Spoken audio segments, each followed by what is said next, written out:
So, today is election day in America. Everybody get out and vote. Get out and vote. Regardless of who you're voting for, please get out and vote. But a friend of mine just posted something, and it made me think about the experiences of black children in non-black spaces, particularly black children in predominantly white schools. I say that because, you know, a lot of times when black kids are in predominantly white spaces, they don't really have a safe haven a lot of times, right? A safe haven from anti-black racism, anti-black rhetoric, etc. And people can pretend all they want to. I'm not on this channel. We all know that the MAGA, the whole rhetoric around MAGA, a ton of it is anti-black. Okay? So my prayers are with the children, black children in predominantly white schools. Because a lot of times that anti-black rhetoric is spewing in a lot of these predominantly white schools a lot of times, and the black children have nowhere to turn to. They have nowhere, no safe haven for them in these schools. They have no protection from it. So my heart is with these children that will be going to school tomorrow, or that were in school yesterday or whatever. And they got to deal with all of that. They got to face it.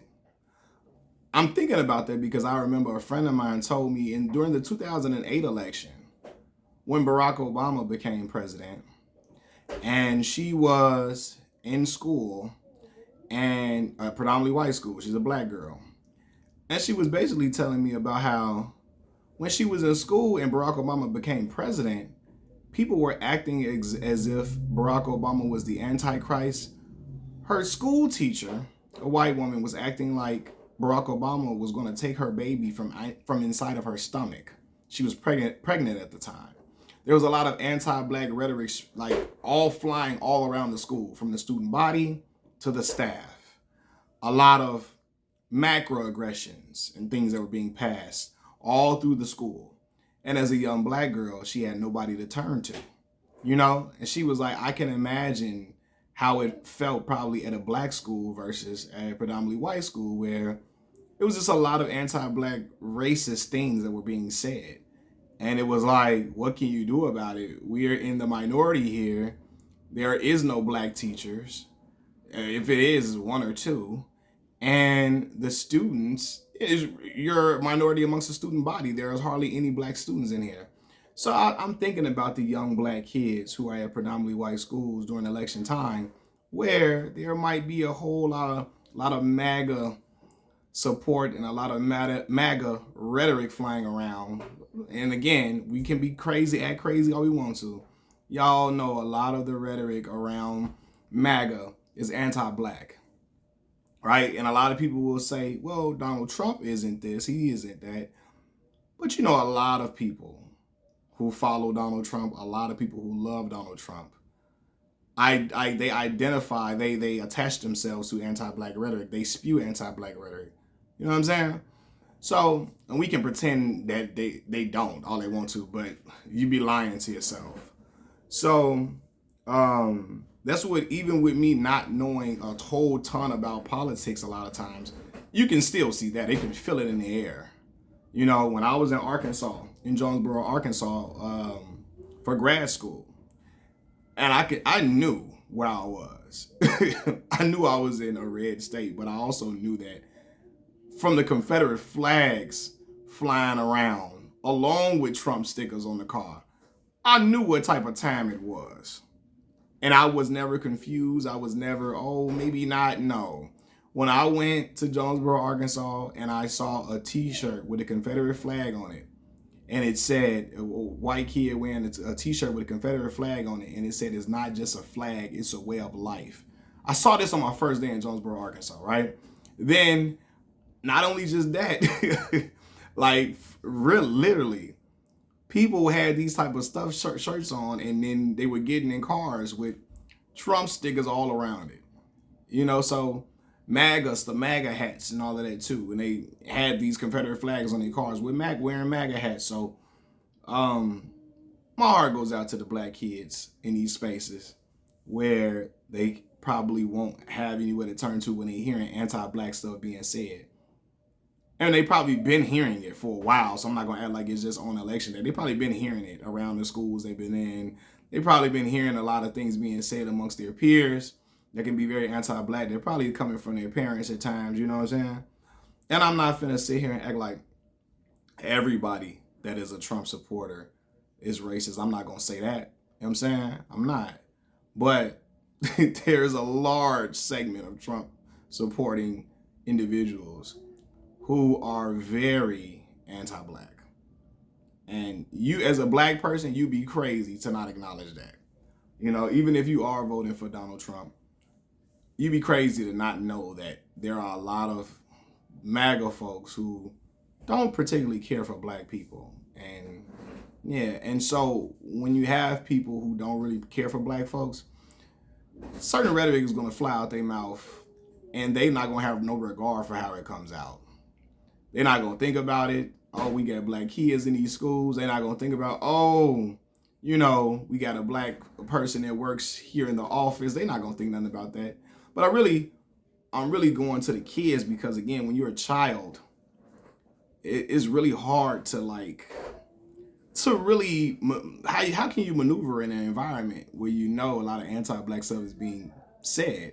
Like, I think about my friend when Barack Obama became president. She like, yo, we sitting there, me and my couple of the other black kids, we looking at each other like, what the hell?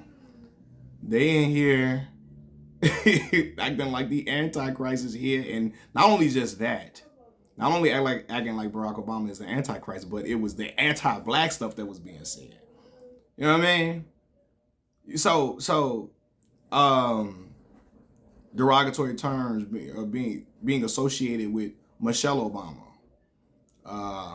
her being called all type of monkeys and gorillas and all that type of stuff. In her school, she was hearing this, right? All type of crazy stuff. So, yeah, I think about these kids, these babies, who might be in these spaces and how they're receiving this type of thing, you know? So, yeah, but y'all get out and vote. And, yeah, vote, do your due diligence. Vote for who you gonna vote for. But I'm thinking about these kids, man. Again, I'm saying it on election day, but they probably been feeling all of this or hearing crazy stuff being said in school for a while, because this election is intense, very intense. And you know, this is probably the most intense election that I can remember. You know, the last one was not the last one, the Hillary Clinton and Donald Trump one, but this one is even more intense. You know what I'm saying? I'm seeing people fall out with each other on Facebook. People getting into full-blown arguments. People is real intense right now. You know what I'm saying? For many reasons, okay? And I know a lot of the black children that are in the predominantly white schools, they felt that. Even amongst their friends, their non-black friends, I'm sure they've heard certain things be said. I'm sure that, you know, they've in their communication with their friends, they've heard certain things that their parents' friends may have said. Or, and I'm not saying all of them are saying this, or all of their parents are saying anti-black things, because I would be a fool to put a blanket statement over everybody in a certain group, or I know it, nobody all work. Nothing is 100% absolute, right? It's not 100% uniformity in every single thing, but I do know that there is a lot of anti-black rhetoric that is being spewed from a lot of Donald Trump supporting people, and it's been being spewed for a while. You've been heard it being said for a while, for years, but again, election time, things intensifies, especially due to the other the presidential candidate, Kamala Harris. Now, y'all, I know it's going to be a lot of people, oh, she ain't even black. Do you think for 1 second that the people, you know, that MAGA folks think they going to say, oh, she ain't black? No, they're saying that as a point to like criticize her, as a point to like ridicule her, as a point to take credibility away from her. They're saying she's not black. What do you think they're not using black?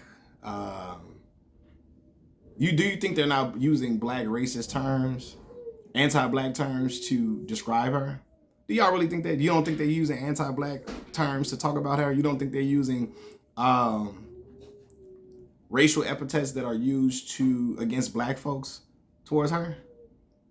Regardless if they're saying she's not black, that's just something to attack her credibility. But do you really think a lot of the anti-black folks who ride with MAGA, do you think they're not using anti-black rhetoric towards Kamala Harris? Let's be for real. They are. So, and that's regardless if you think, oh, I don't count her as black, whatever. You know, anti-black rhetoric is anti-black rhetoric. And so, and I know these babies are hearing it. You know what I'm saying? So, and as a father of 2 children, that definitely concerns me.